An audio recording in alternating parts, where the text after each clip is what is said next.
Hi, my name is Genevieve, and today I am making some Ube Pandesal.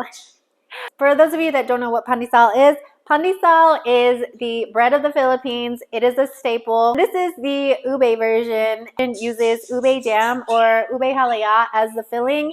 I know there's other versions out there, and I've seen the versions where they put cheese inside, where they put cheese and ube halaya inside, or where there's nothing inside, where it's just the ube pandesal. Every single time I've made it, I found myself fishing for the ube halaya every single time I went in for a bite. So that's why I just started making it with the ube jam, because that was my favorite part of it. But if you are going to use cheese, I would recommend using a white cheddar cheese or a processed cheese.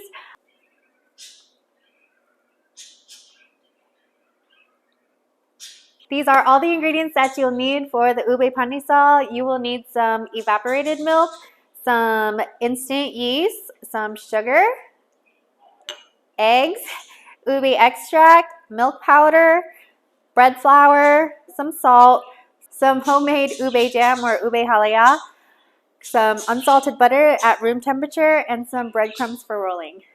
This is the brand of ube extract that I use. It comes in a bottle that looks like this. I'll put a link in the description box to where you could buy it if you can't find it at your local grocery store. I do highly recommend that you use a homemade ube jam for this recipe versus the stuff in a jar that you could buy at a store. It makes a world of a difference in taste. And I did make a video where I show you how to make it, so I'll also put a link in the description box and in this video so you can go check it out. One last thing that I wanted to say about the ingredients is that I will be working with yeast, and anytime that you work with yeast, you want to make sure that your ingredients are very warm, not hot, because if they're hot, then that will kill your yeast.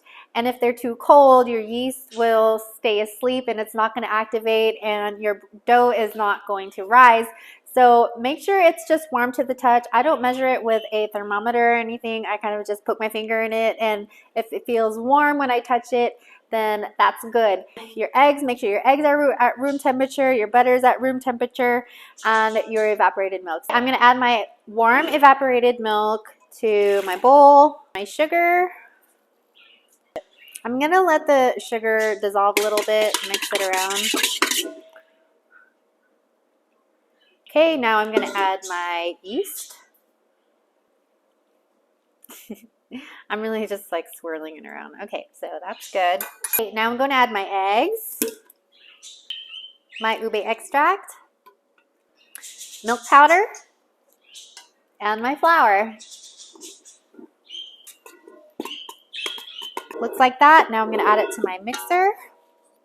One more thing about the dough is that you really don't want to put your mixer setting on too high, because that could result in a dense dough. I'm going to need mine on a setting no higher than the third setting. I'm going to show you what my mixer is doing every step of the way. So on. Okay, now that it's formed some sort of ball, I'm going to add my butter 1 tablespoon at a time.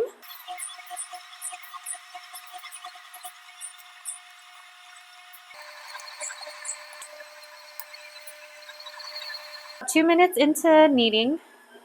I'm 4 minutes into kneading, and it's formed into some sort of ball again. So now I'm going to add my salt. 5 minutes into kneading. My dough 7 minutes into kneading. 10 minutes into kneading. And if your dough ever like clumps up how it does right here, and the kneading doesn't really look effective, I just take a spatula and I kind of push it down. 13 minutes into kneading. My dough has been kneading for 15 minutes, and I'm going to do a window test to see if it's done. Okay, I could tell right now that it's really not that stretchy. I'm having a hard time forming a window, so I'm going to keep letting this knead for maybe like 2 or 3 more minutes. My dough is very smooth. It looks very smooth. It looks like this. You kind of press it so it thins out, and then you stretch it gently. Have some transparency, similar to like a window. then you know it's done. It did take a little longer, but don't need to time, need to standard. And the standard is passing the window test. The window test will tell you that your gluten is activated and your bread will rise nicely. If you saw my Filipino cheese roll video, the way that I'm going to prepare my bowl and my dough is very similar. You are going to saturate it in butter. So I'm going to take a really good chunk and just line this whole thing with butter. Bowl is nicely lined. Well, first I'm going to form it into a nice ball. See, look, it's very like soft and pliable. And I'm going to take butter, smear it all over.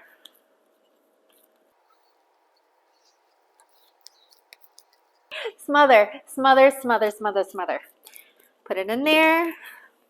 After the dough is risen, I feel like it releases some gases because there was this like bubble mound on here. So you don't really want to seal it too much. You just want to like cover it.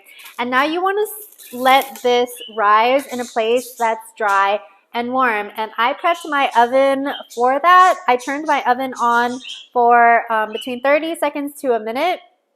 And then I turned my oven off.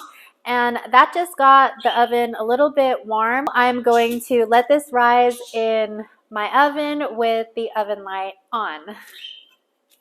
My dough has been rising for an hour, so I'm just going to take it out. It looks like this. So I'm just going to knead it. Kneading it.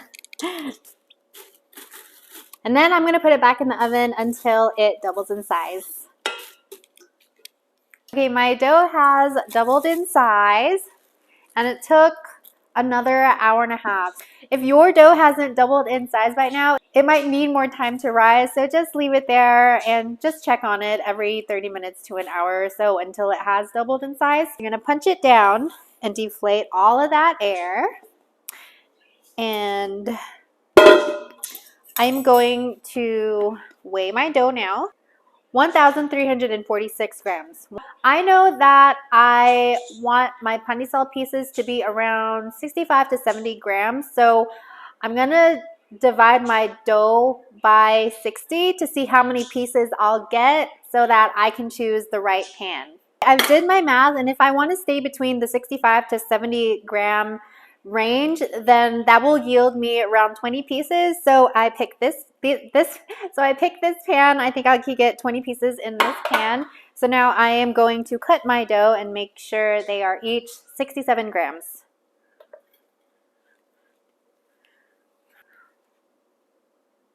Make sure you cover it in plastic wrap to prevent it from drying.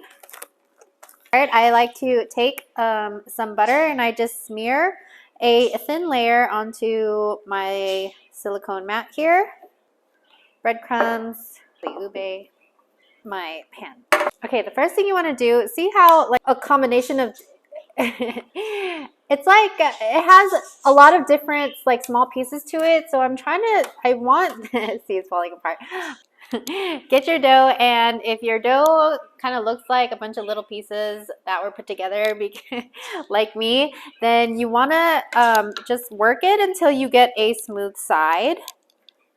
I'm pressing it and like inverting the dough like that. See, so that side is smooth. You're gonna take your mini rolling pin, or you could do this with your hands. You spread it out. Now this dough is very elastic. Like if you can see, it's like as I roll it out, it already tries to shrink. So I roll it out and then like I'll put my hand on it and hold it there, and I will get a heaping amount of ube jam.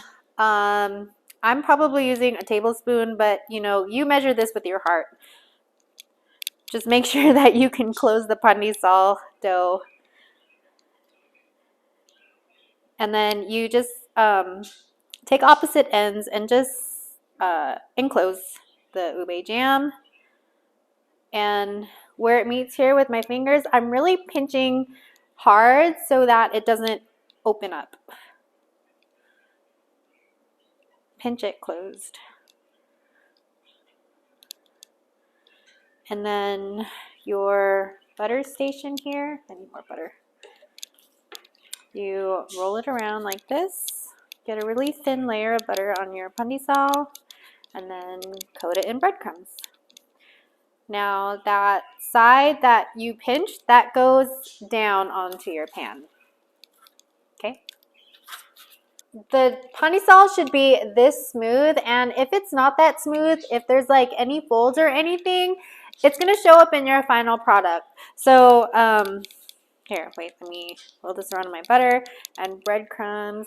Okay, it's the breadcrumbs. So see how like it turned white? There's like a really big contrast with the purple and the breadcrumbs. So if there's any folds on top, as it bakes, the bread is going to expand and it's going to reveal what was under that fold, which is not breadcrumbs. So you'll see it.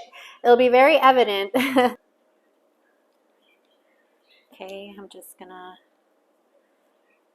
look for that smooth surface. There it is. Smooth surface side down.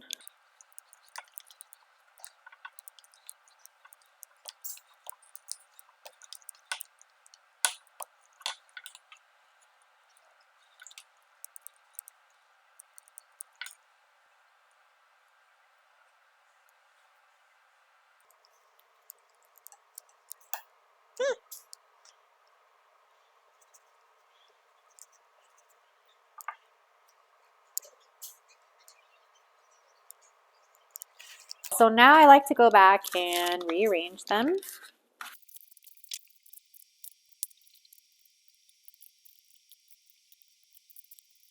Very nice.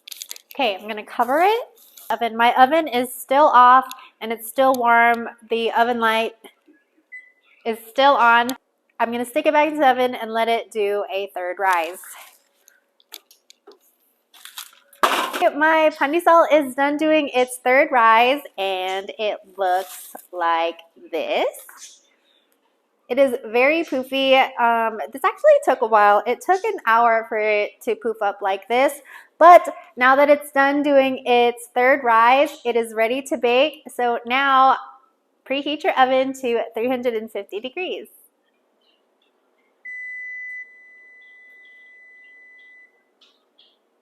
Ready to bake.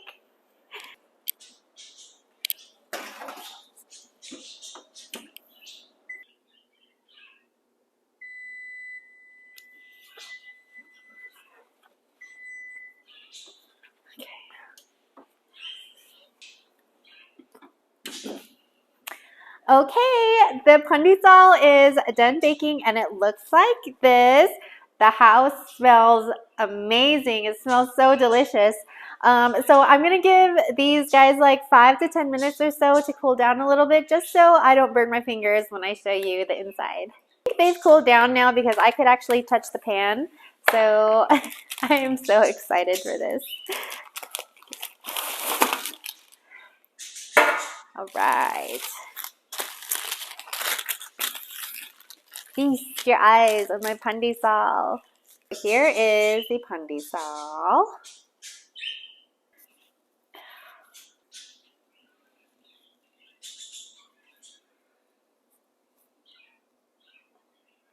Oh, yes, you know that looks good. Oh my God. It's still super duper hot. I don't know if you could see the steam, but it's steamy. Oh my goodness.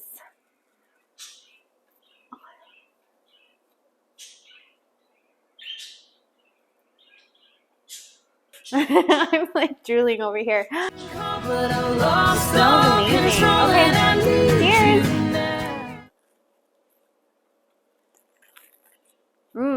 Yep. Yes.